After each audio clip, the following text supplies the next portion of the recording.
Hi, Moguls. Welcome to the show. Today we have a special guest, Mahalia Jackson-Butler.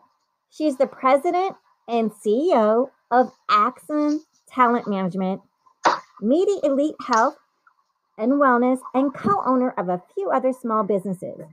Mahalia will talk with you today about her personal journey to creating her first made-for-TV episodic podcast series under the umbrella of her own company, the benefit and value of having done so, as well as the importance of holistically caring for ourselves in mind, body, and spirit so we can be the best possible versions of ourselves.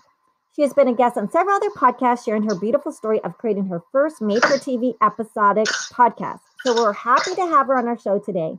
Mahalia, thanks for joining us. Hi, Marilyn. Thanks for having me. I just want to start by saying I'm a huge fan of Girls Guides to Investing. I think you are doing a phenomenal job with this show. Oh, thank you so much. And we're just really happy to have you here. And Moguls, we have a treat for you. So we're going to just first ask Mahalia, how young were you when you first started learning about like the importance of business, and maybe who was your mentor that helped you to make the decision to start your own company? Interesting question. I started my first business when I was 25 years old. It was a healthcare based company. It was a group home actually. And, my husband is very passionate about business. He's a business owner, very successful.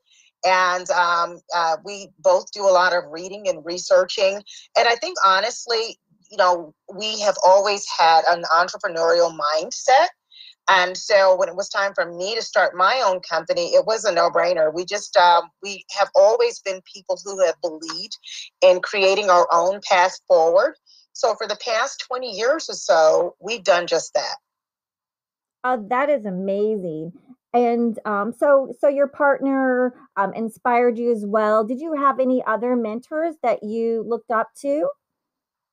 I got to tell you, so at about age 11, I fell in love with the most perfect mentor ever. You won't believe it. I'd rush home from school every day, 4 p.m. Central, put the television on, and it was none other than Oprah Winfrey. And so it was Oprah who I just kind of wanted to pattern myself after.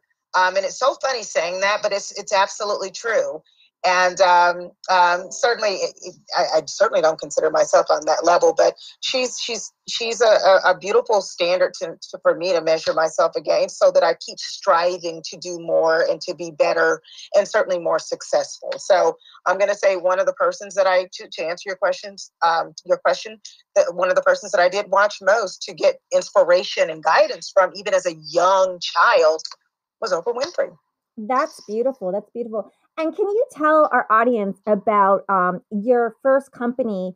You were talking about your medical company, and can you let them know that, I don't know if they know this, but you have an MBA.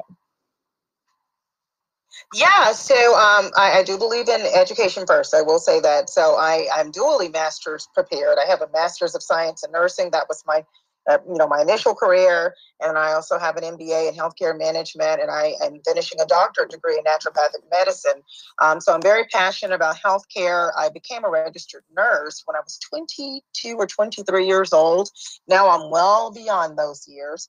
But yeah, I started there, and by the time I was about 28 years old, I moved into being a nurse practitioner, and then moved into the business side of things and in managing other nurse practitioners, and just kind of being in the corporate environment for many years. But yeah, that's where I started. So one of the first companies that I did start as a professional corporation was Media Elite, which was the company that I used for kind of managing my practice. And then it eventually evolved into Media Elite Health and Wellness, where it was more encompassing of health and wellness, more wellness type services. And that company is actually still active today. Oh, that is amazing. And then, so you went from a medical company, and then you started an LLC for an entertainment company. Can you tell us how you were inspired? Because I think this is a special story that I personally know because I know you, but maybe the listeners would love to hear about that because it has something to do with the mother-daughter. Right, certainly. It's a lovely story. So I'd been in healthcare and still am, but had been, full-time healthcare for many, many years, about 20 years time. And in, I think it was 2016, my daughter, who was then at the time 9 years old, found her passion for acting. And so my husband and I got behind her, and we realized very quickly or early on in that process that she was quite talented naturally. And then, of course, we invested and got her with a proper agent and manager, and things just took off extremely fast. I could not believe how quickly she got her footing in the entertainment industry. She's just a cute, lovable kid. But also, we had never seen that type of dedication and passion for the arts as we did with her interest in acting, because she'd been in piano, she'd been in dance, she'd been in all these other things, but she absolutely loved acting and singing and all of these things. So about a year after, well, I say 6 months after we had discovered that she was truly exceptional and that we needed a grander scale for her, I transitioned out of corporate America, which was, my whole healthcare career, and decided to move into managing her career. And that's now been almost 5 years ago. As a matter of fact, Marilyn, in May of this year, it will have been 5 years since we made that transition. And it has been a wonderful and amazing journey for us. So since she started at 9 years old, now she's 14, she's become kind of a business partner of mine. We established our company, Axiom Talent Management and Productions, back in 2017. And I use it to primarily manage her career, and the productions that I create. And it just made sense. I mean, obviously, we wanted to do things properly. We wanted to do things legally and track everything as we should. But it just made sense to establish a corporation and get busy and again handle business the way it ought to be handled. Yeah, and so can you tell them about your first production was a video pilot that turned into a podcast, right? Right. So our first film production, actually we used another production company to film that show. I'm the writer and creator director of the show, which is called Legitimately Mallie. And Mallie happens, my daughter Mallie is her name. That's, she's the lead in the show. She's actually the co-creator of that show with me. And we created it back in November 2017, kind of sat on it. And then by October of 18, we moved forward with casting it. February of 19, we shot the film production, and it was absolutely remarkable. COVID happened in 20, as you know, and we kind of shelved things for a while.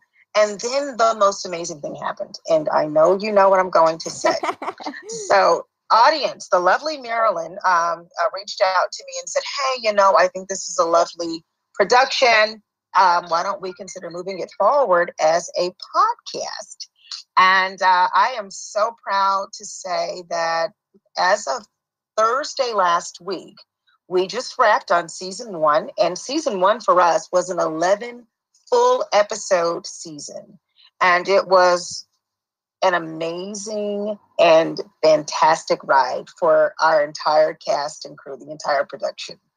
Yeah, and for our audiences that listen today, so Legitimately Mallie is a family-friendly podcast sitcom. It's kind of like a Moesha meets Saved by the Bell. Really Yes. cute, family-oriented.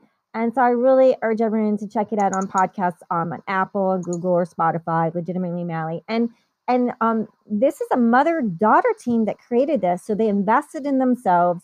They started an LLC. They started a business. They're not, they decided they're writing, directing, producing, and it is exceptional that it's also ranked like top 100, right? Podcast. Yes. Yeah. So congratulations on that. I'm really, really happy about that, because investing in yourself, investing in your child, learning to create things, that's just a powerful message to our listeners that sometimes, we're all starting in different positions. Some of us aren't born into the business, and so That's right. creating your passion is another way. So congratulations on that, because that is just beautiful for a mother and a daughter to create together. I just find that story fascinating. I appreciate you for saying so. No, I am a strong believer. As a matter of fact, my entire camp is in creating your own path forward. And, so many of us find ourselves kind of in a lull or, kind of just stuck because we're waiting for someone to tell us it's our season or it's our time or that we're good enough or talented enough. When in fact, sometimes what we need to do is empower ourselves by creating our own opportunities.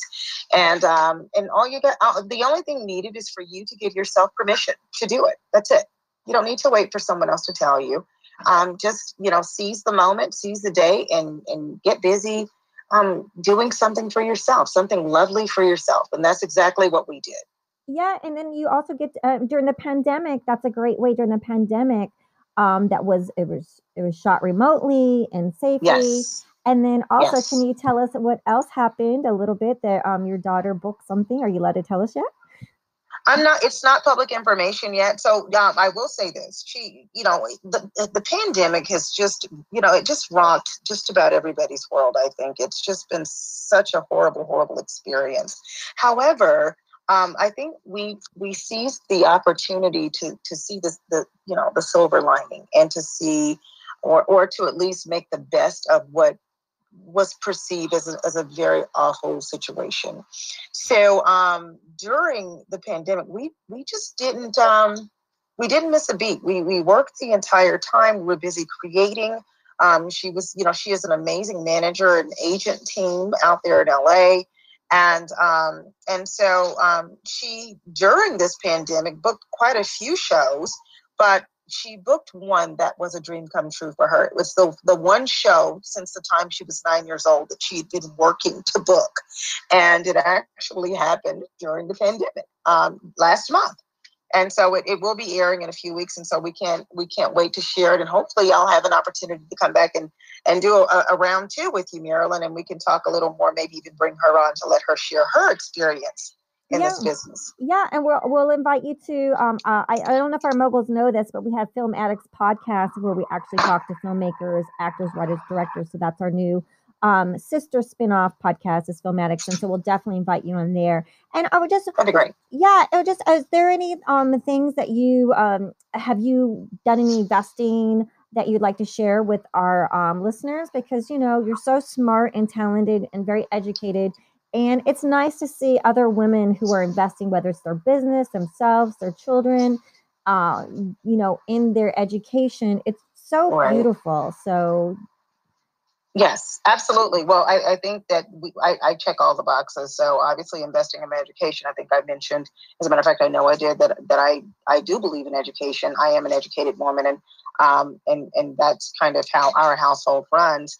But we also invest in, we have various stocks that we invest in. We are very heavily invested in the mortgage industry, real estate. We've been doing that now for about, my husband and I, who's my business partner, in many businesses. We've been doing that now for about 20 years. And then, of course, investing in our own companies in terms of healthcare. And then, of course, the entertainment industry. Again, we just, believe in when there is the opportunity and it makes sense and the benefits outweigh the risks, go ahead and move forward and invest in yourself. I think that the appreciation is the appreciation value is just is quite different, and the outcomes. I don't know. It's when it's self-investment. It's just. I'm just going to use the same word. I just think that, there's just a greater appreciation when that something you've invested in yields a return that benefits you and your family. It's a beautiful thing. And I do realize that not everyone has a knack for investing in themselves or otherwise. But if ever you take a risk, I would say, yourself better than anyone else. And so what's the harm in betting on you? I certainly encourage it.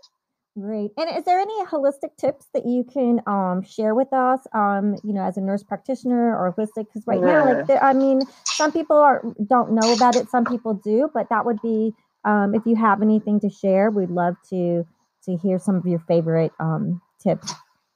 Certainly, what I would say, and I live by this this mindset, is you can't pour from an empty vessel. So most importantly, if you do aim and desire to be successful and productive, you must take care of yourself first. So it's a matter of getting proper rest and eating a healthy diet and exercising and just making time for your physical and mental health. I think, and emotional health. If those things are aligned properly, then I would say the sky is the limit. You have the energy to do the things you need to do. You have the mental clarity to be as creative as you'd like to be. And I think that you're certainly more productive if you're taking care of yourself first. And then, kind of like when you're on an airplane, right? The flight attendants tell you when if there's trouble and the masks drop, you place your mask on first, and then you help the person next to you. Well, if you're compromised, then who can you help? So certainly take care of yourself first. That's beautiful. And can you share with the audience some of the things that you are working on for the new year? Oh, absolutely. So this first quarter, well, we've just wrapped on season 1 of our podcast series, Legitimately Mallie, as Marilyn, you and I had just mentioned. And so we'll spend the next, this quarter pitching it and taking it around and kind of sharing with interested parties the work that we've done, which we're very proud of, by the way. But we're also working on a new web series or short film. The title of it is Premonition. I'm the writer and creator of that show. And right now we're talking about bringing it forward as a film version as opposed to a podcast. And we've begun working on that. And then, of course, there's Mallie and managing or helping manage her career and just ensuring that she's where she needs to be as a young talent in Hollywood. So I think I've got my plate pretty full with those items. Yeah, and I just want to say thank you so much for coming on the show. I am just rooting for you that Legitimately Mallie gets the eyes and ears of a TV network, and that gets turned into a TV show. And just really fantastic having you on the show today. I appreciate you. Lovely interview. Thank you for having me, and I wish you nothing but the best and most amazing success as you continue to work on your projects. Yeah, and Moguls, you can learn more what Mahalia Jackson-Butler is doing in her latest production by visiting her website, legitimatelymallie.com, and you can check for more links in our podcast summary over there. And just want to wish everyone a very happy and healthy new year. Thanks for listening, and we will see you next week. Bye. Thank you.